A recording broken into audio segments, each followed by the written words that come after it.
They ought to hear from the people.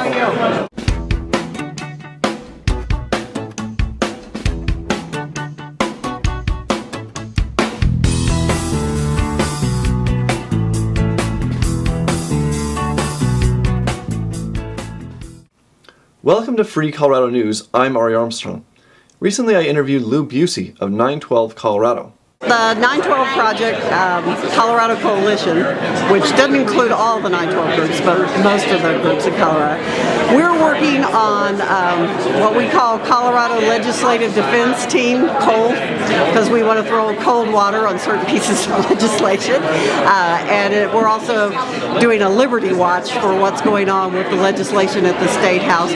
So we're getting volunteers from across Colorado to help track the legislation as it's going through, and then help get the word out to the grassroots to email, call, come testify at hearings. Some people are too scared to testify at hearings, so they just show up to be numbers, or they will send the emails and make the calls.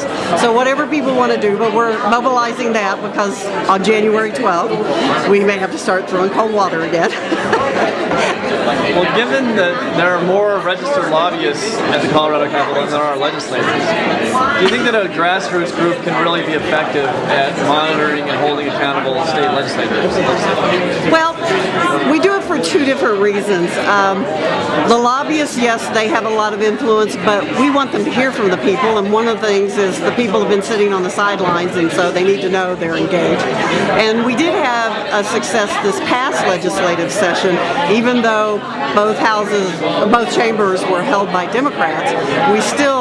We found out about the elections bill, the draft bill, before it was even introduced, and we decided to call, and we did. We mobilized and called the clerks and recorders offices and told them how unhappy we were about it. Well, within 2 days of us starting the calls, the clerks and recorders came out with their letter against it, all 64 of them. Then we took all those people that were fussing at the 64 county clerk and recorders, we focused them on the Secretary of State's office and put a lot of heat. And also the GOP helped us get word out to other people besides the groups that we know. And with all that, finally, the Secretary of State's office and the Secretary of State himself didn't want to deal with this in election year when he was trying to get elected. And the bill was pulled and not even introduced.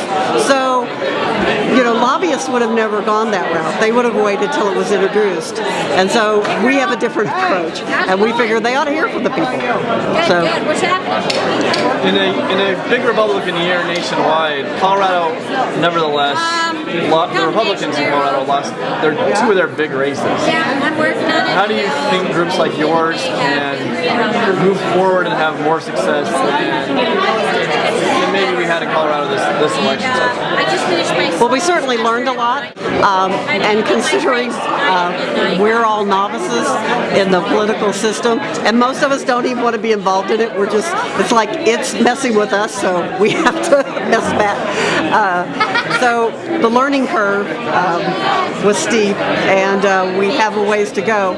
I also think if you look at it overall in Colorado, what happened at some of the other races besides the top two, and some of the changes at local levels, there were some big changes that will make a difference to those local communities, that we were successful. It just didn't get the notoriety or the publicity of the main two races. And considering how the Democrats had a hold on Colorado with money and offices, that we really made good strides. I don't like to use the word progress anymore. It's a dirty word to me. Well, do you see sort of the Tea Party activism? Is that going to continue on and keep building, or has it reached its peak and now it's going to dwindle and be less of a force in politics? Which do you see? I guess that's why the 912 projects, we're working on just things like the Colorado legislation that we're going to watch, freedom trackers that are going to watch politicians both in Washington and here in Colorado and hold their feet to the fire. Republicans as well as Democrats, because that was another thing that we learned in following state legislation, is that we we complained to the Republicans when they didn't vote the right way. And it was kind of funny, a couple of them were like, wait a minute, it would have passed anyway. Why are you fussing at me for voting this way? It's like, because you didn't vote the right way. And by them knowing that we were watching and keeping track of them, we can hold everybody's feet to the fire, the Republicans as well, because they've lost their way in the past. And so I think by getting people actively involved in the things that we can do until the next election is how we keep the momentum going.